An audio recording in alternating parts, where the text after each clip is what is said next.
Hi guys, so recently I've given Epam interview 2025. Okay, so like 1 month back only I've given. So in that basically there were basically 3 to 4 rounds that will happen. Okay, first round will be a qualifier round. So basically there will be 2 coding questions that will be asked to you in their own platform. Okay, in that basically you have to execute both the codes, and once you have successfully executed both the codes, then you will be going to the next set of rounds, which will be starting from round 1. Okay, so round 1 will be who has taken from outside. Okay, so he's basically from US, so that person has taken my interview in round 1. Okay, so and then in round 2 it was like Indian person only, so he was asking a hell lot of questions. So we'll be telling you each and everything in depth, like what all kind of question has been asked to me in each rounds. And third round was managerial round. After clearing all this round, then there will be client specific rounds. So it's little difficult to crack these interviews of Epam because now the difficulty level has increased. So I will tell you the questions that has been asked to me, then you will understand like whether you can able to answer it easily or you were knowing the things before or not. Okay, so basically the position was for lead consultant role, basically like for 7+ years, 8+ years experience. Okay, so first round was qualifier round. So in that basically 2 questions has been asked to me. So questions were, the first question was, there will be like array of strings, and from the array of strings we have to find that string which is of longest length via streams. That is the first question. Second question was, we have to merge 2 sorted arrays. It's a classic question which is, you can very easily find it out on Google and YouTube. So there will be 2 sorted arrays given like A1 and A2, and we have to merge those 2 sorted arrays in one array. Okay, with optimized time complexity. So this is the thing that we have to implement. Okay, so after clearing these 2 coding questions, then the next set of rounds will start. So for each round I will be creating video. So let's get started with each round.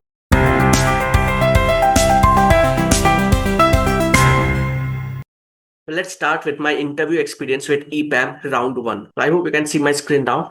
So in this video, we'll be discussing only round 1 questions that has been asked to me at Epam. So without any delay, let's proceed ahead.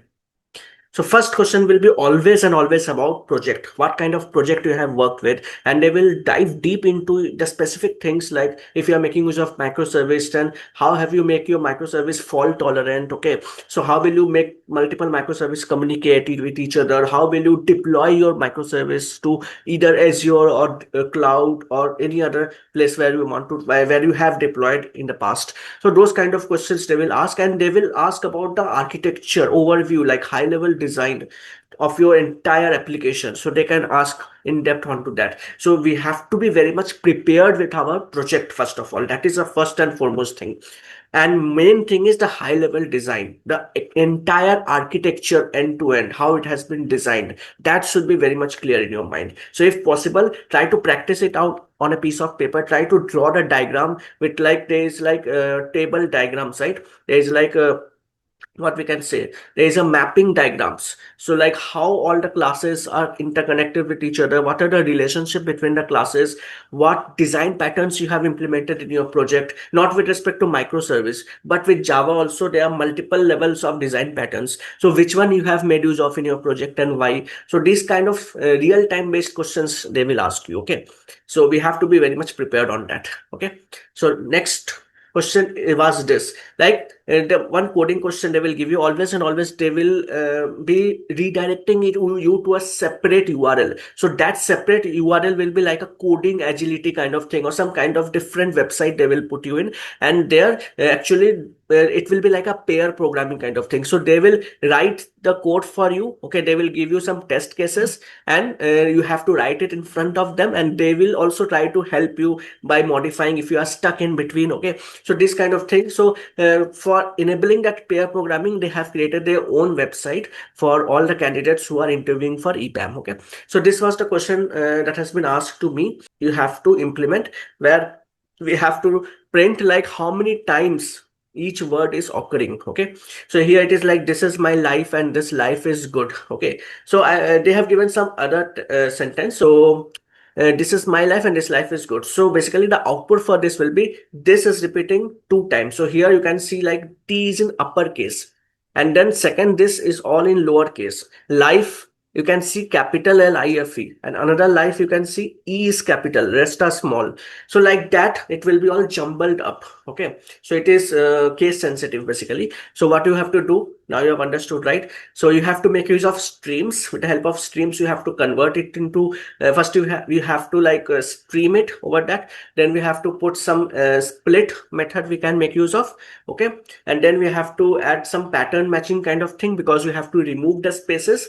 Okay, and after removing the spaces, whatever words are there, then you have to convert each word into lowercase, and then you have to group by, and then we have to see like how many times each word is occurring. So you can do it via streams as well in one line only also. Yeah, so this was one first coding question that has been asked to me. Second question was this, like merge overlapping intervals. So if you can see the question, like integer array is present, like -3, -1, 1, 3, 4, 6, 16, 92. Okay, the new interval is provided, like we have to insert this new interval in between 2, 10. So what will happen if you insert 2, 10 in between? So let me show you once. So first is -3, -1, then 1, 3, then 4, 6. Okay. And then 2, 10, I have to insert in between this. So how will you insert this new interval in between, and how will you merge these intervals? So basically -3, -1, is it coming in this range 2, 10? No, right? So -3, -1 will be untouched. Then 1, 3, is 2 is coming between 1, 3? Yes, 2 is coming between 1, 3. So 2 will come somewhere here. Okay, 2 will come somewhere here. Then 3 is there, is fine. Then 4, 6. Is 2, 10 ranges lie between 4, 6? Yes. 3 and 4 will be overlapping, right? Then 16, 92. Is it anyway coming in between 2, 10, which is the new interval? No, right? So if you can observe closely, yeah, so if you can observe closely, this -3, -1 and 1692. Okay, so these ranges are not lying anywhere between 2 and 10. So it will not disturb this new interval. Okay, you can keep -3, -1, you can keep 16, 92, you can keep any numbers between -infinity to 1 and 11 to plus infinity. It will not create any issue. But the issue will come whenever there is any number lying in the range of 2, 10. So we have to merge them and we have to create our new interval. Okay, so here if you observe, there is a 1, 3, 4, 6. So you can add 2, 10 in between. Okay, so you can add this 2, 10 in between, and you have to create a new interval. So if you merge them, it will create a new interval, -3, -1, then 1, 10. So how it become 1, 10? So 2 will lie in between 1, 3, and between 4, 6. 6 will come till here, and then there is no number between 7 to 10. There are no ranges.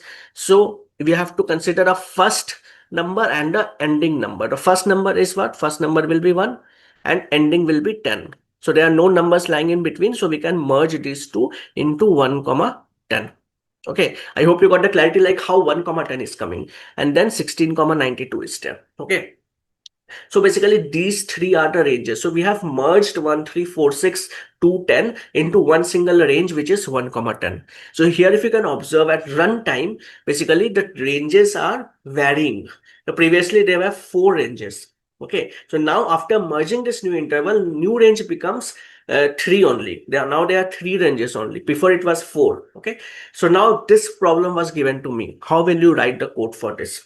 Okay, so I will not tell you each and everything. You first try it out by yourself. Okay, or else if you face any kind of difficulty, you just let me know. I will help you to write the code, like how the logic will become. Okay, so you can get this code very easily. So I don't want to dig deep into it. So we have to apply the concept of start and end basically. So you can see there is 2D array with numbers given. So you can take one list. Okay, and then you can see like with either the start element is lying in between the new interval ranges or not. Okay, so if it is not, then you don't have to do anything. That needs to be kept in the given interval. Okay, in the given array, we don't have to touch that. But whenever you find any number which is lying in the new interval range, here 1, 3 is lying within 2, 10. So here you have to observe, is 1 is the starting point, right? And then 2, 10. So is starting point of the previous original array is lesser than the starting point of the new interval or not? That is satisfied. So now ending point, which is 3 of the original array, 3, okay, is lying in between 2, 10 or not? Yes, it's lying. It is 3 is lesser than the end of the new interval, which is 10. 3 is less than 10. Okay. That means 3 is lying somewhere between 2 and 10. So if that is happening, what we can do? We can calculate the max of the end result basically. So if 3 is there, 10 is there, which one is maximum? 10 is maximum of 3 and 10, right? So we have to take the maximum one. We have to take 10. We have to omit 3. So what will happen? It will take 1 comma 10. We have omitted 3. Okay. And similarly, we can do with 2 as well. 1 comma 2. We have to find the minimum. Which one is minimum? 1 is minimum or 2 is minimum? 1 is minimum. So take 1 and remove 2.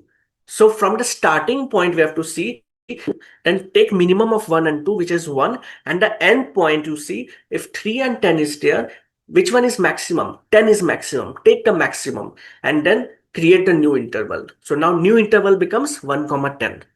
Then you have to again compare with 4 comma 6. So 4 is greater than 1 and 6 is lesser than 10. So it's already lying in the interval, so we don't have to touch it. Then go ahead and check with another interval. Like that, we have to apply the concept. I hope you got the clarity. So try to write a code by yourself, then you will get the clarity on that. Okay. So how it is internally working. So next question was, what are the 4 different levels of testing? So 2 coding questions was asked. After that, this question was there. Like we have to first tell like what are the different levels of testing, and then we have to tell like what all things actually works internally. Okay. So basically there are 4 levels of testing: unit testing, integration testing, system testing, acceptance testing, then there's smoke testing also. So those are things first you have to tell, and then you have to tell internally like how unit testing works. Like there is Mockito framework, there is Power Mockito, in which scenarios we have to make use of Power Mockitos. Okay, so those things you have to tell. Then integration testing, like end-to-end integration testing, like cucumbers you are implementing, right? Like business driven development on the basis of cucumbers, like how you are doing this integration testing end to end so that you can test the functionalities end to end. Okay, so these are the things. Basically, if you are making use of Mockito, we are not testing the business functionality. Basically, we are just checking it is covering all kind of code or not, or all if else conditions are being covered or not. Just that part you are covering. You are not checking the actual scenarios. In integration testing, you there will be like a gherkin steps you have to write. Okay, so there is like feature files. You have to create your new feature file. Within that there will be step definitions. Okay, so we have to write our own step definitions pertaining to database, what all, because here we have made use of H2DB. So in that, basically how data will be coming. So those are things you have to write in step definition. In feature files, you have to write your own scenarios, positive scenario, negative scenario. So those things are there. You can go through those. You can learn cucumbers. So in that, everything will be covered. Then there's system testing, like it is basically done by testers, like how system is internally tested and whether it can handle billions of records if it is coming from the client. So those kind of things they will test. All negative test cases it will check. Okay, so these all things basically it will test. Then there's acceptance testing. That one is also being done by testers. So all kind of scenarios they will test and they will check whether it is accepting all kind of request coming from the client. So these are the things we have to understand. Okay, then this was it. Then next will be, what's the difference between before and before each, after and after each. So latest JUnit version is JUnit 5. Okay, so before JUnit 5, in JUnit 4, this before each, after each were not present. Okay, so before that we can't able to put on each method. Like let's suppose before each will be used whenever there is like we have to add some condition over each method. Okay, so before each will be used whenever we have to execute a method. Before that we want to execute some query, or we want to execute some condition. So for that we have to write before each. And that after each will be done over a method similar to before each, but after execution of that particular method, then what condition or what scenario will be implemented. So that will be written in after each. Then previous to JUnit 5, it was before added, after. There was like a specific annotations we can add it in the class level. Okay, so there if you write, then whatever things you will write within added before. Okay, then there is added before. Yeah, so if you are putting added before, added after, then it will be executed for all the methods. Okay, if you are putting added after, then certain conditions will be executed, certain scenarios will be executed after execution of all the methods. So now that power is in our hands after JUnit 5. Like for a particular method, you want to add some condition that needs to be executed after the execution of that method or before the execution of that methods, that can be done with the help of before each and after each. I hope you got the clarity on this. Then what is parameterized test? Okay, so what can happen, like whenever we are creating constructors, or or we have to test it with multiple data sets, then what we generally do, we are creating the constructor, we are setting the data, then we are testing it, then again we are creating a new set of data, again we are testing it, again we are creating a new set of data. So like it becomes very much tedious, right? How many methods you will create, how many different fields you will create, and again you have to pass those same data to a constructor parameters. So it becomes very much lengthy and tedious, and it doesn't look maintainable also. Okay, so to resolve this problem, a direct parameterized test comes into picture. So basically in this, you can pass different set of parameters in one go only. In this annotation. So and the added parameterized test within that parameter, in that braces, within that you can pass what all values you want to test with comma separated. Okay, so it will test for all those parameter fields with multiple conditions. Okay, so like first time you are passing ID 101, then name Dev, then salary 5 lakh. Then second you can pass it a different condition, a different data set, like name can be Rahul, then salary can be 7 lakhs. Okay, so those all different kind of data sets can be passed in one single line. Okay, you don't have to write multiple methods, or you don't have to create multiple fields and set it in a constructor. Those things you should not have to do now. So this is very much important in JUnit testing. So you can go through that, you will get the idea of it. Then then the next question was on indexing. Like what is indexing and what should we do if indexing also becomes slower while processing millions of records in database? Okay, so indexing is nothing but fetching the data from database. Like how faster you are querying the database and fetching the data faster.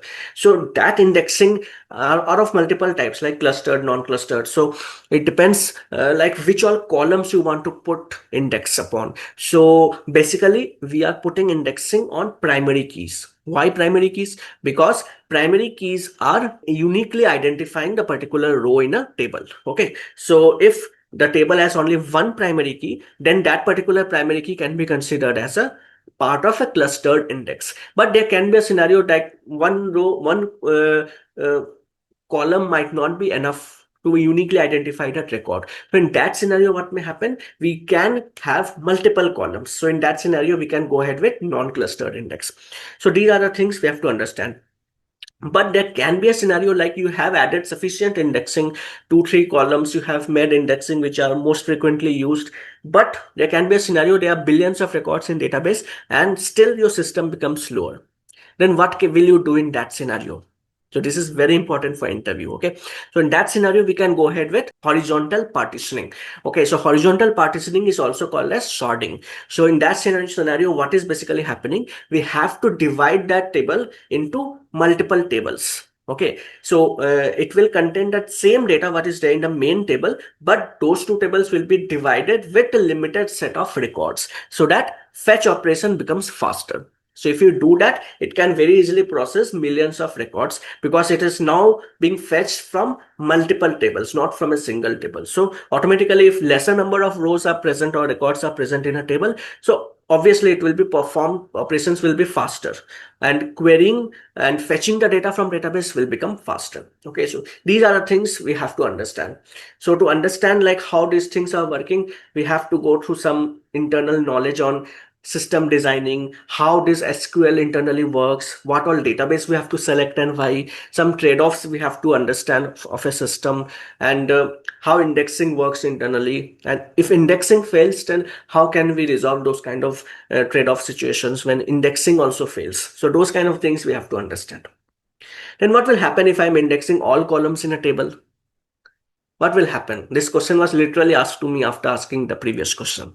So if you are indexing all columns in a table, your entire table will become very much slow. Okay, so if there are like fewer records, it's fine. It's like few thousand records are there, it will not create much problem. But if there are like millions and billions of records are there, and if all the columns are indexed, then what will happen? It will actually check each and every column for its uniqueness, for its exact value, whether it's matching or not. So just imagine if there are like 15, 20 columns in a table, will it be justifiable to use indexing over all the columns in a table? It will not work fine, right? You will not get proper output. And the operation will also become very much slower. Okay, so to resolve this issue, we have to use indexing only on a primary key or where condition if you are making use of any column on where clause, or if you are joining over a particular column, or you can understand it like a foreign key constraint, those column can be considered as a primary as an index field. Okay, so these all things we have to take care of. Then what is a virtual table? This is also very much frequently asked. So virtual table is nothing but it's like a normal table only, but it will actually contain no data. It will be like a mirror image of the actual table. Okay, so it will have just the metadata of the actual table, but with no content. So it will just return me the actual table structure, okay, and what all things it may contain, but the real data will not be there.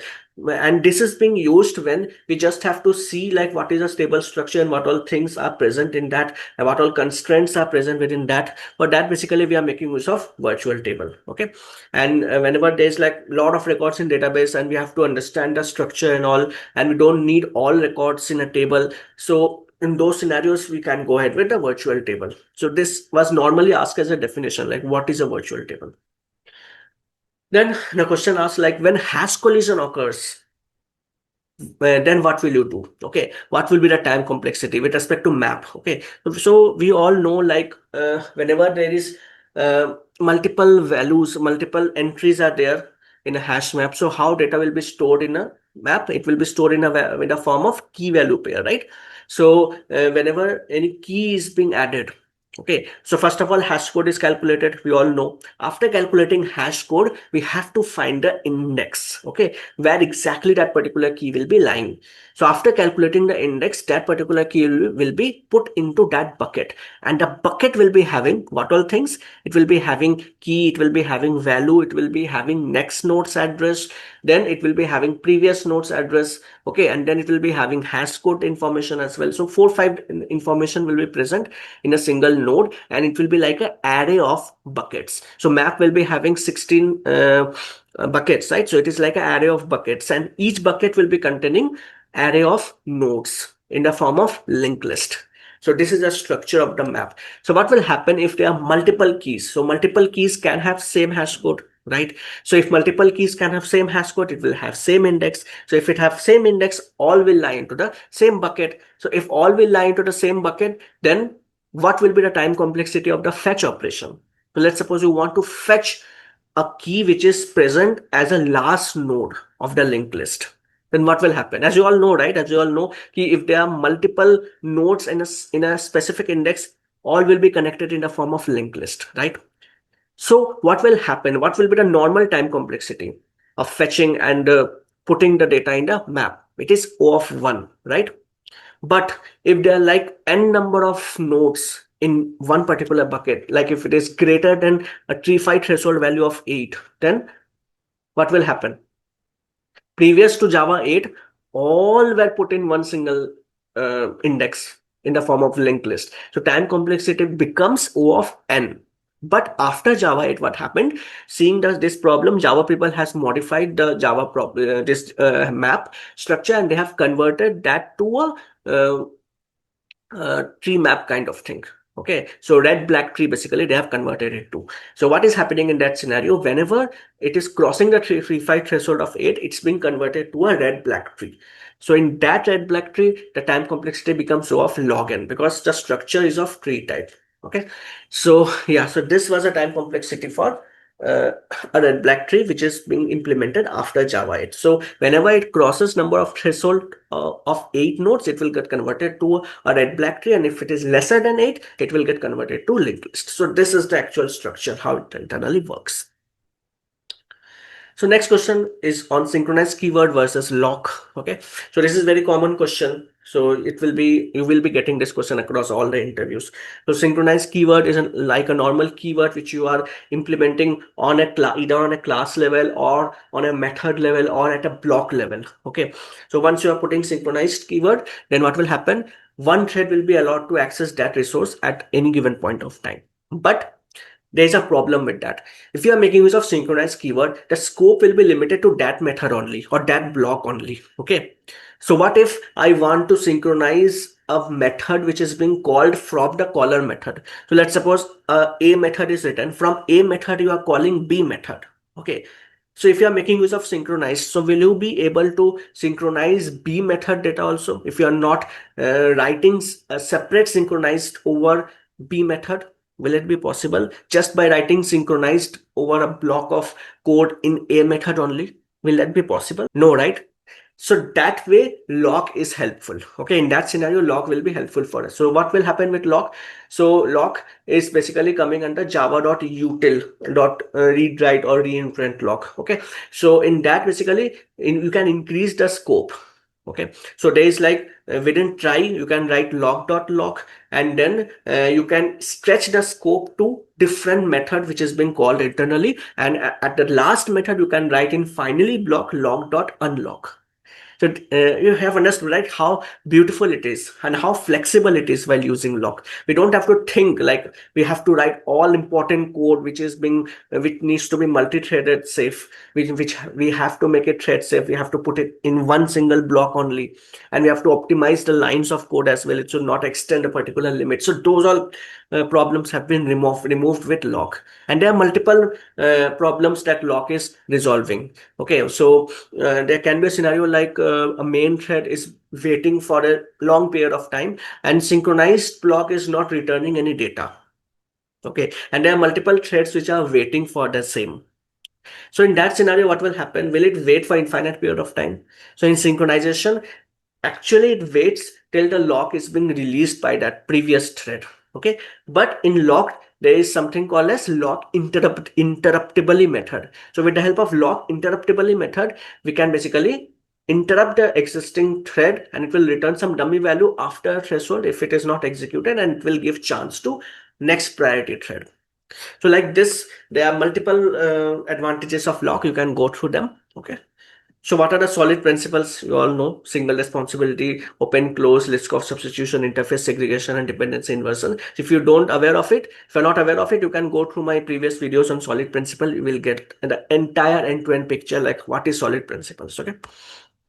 So yes, this was it. So this was all set of questions that has been asked to me in the interview. I hope you have understood and you got a clarity on it, like how we can clear this kind of interviews. So we'll see you in the next video, in the next set of topics. Hi everybody, I provide consultation calls or one-on-one session calls or one-on-one mock interview sessions for all of you so that you can ace ahead in your IT interviews, okay, and crack the big service based or big product based organization. So how can you do that? So I am taking mock interview sessions, so you can go ahead in the description box below and you can book a call with me and we'll be having a one-on-one conversation. If you want to clear your doubts, that also we can have 1 hour consultation call, or if you want to book for resume session, that also you can book. If you want to have a mock interview session, that also you can book. So those all kind of consultation I provide, and we are also having all the resources that has helped me to crack the Java interview. That has also I have attached in the description box below. If you want to go through all the interview series, then there is a 34 interview series playlist videos that I have attached in this comment box in the description box below. So go ahead